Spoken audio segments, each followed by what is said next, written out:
এখন আপনি যেখানেই থাকুন একবার চোখ বন্ধ করুন, গভীর একটা শ্বাস নিন, ধীরে ধীরে ছেড়ে দিন।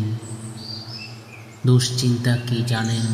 এটা হলো একটা দড়ি যেটা আপনাকে টেনে ধরে রাখে কিন্তু কোথাও নিয়ে যায় না। সূর্য প্রতিদিন নতুন করে ওঠে, গাছ ঝরে পরেও আবার সবুজ হয়, আর আপনিও প্রতিদিন নতুনভাবে শুরু করতে পারেন। নিজেকে বলুন, আমি যতটা ভাবছি আমি তার থেকেও অনেক শক্তিশালী।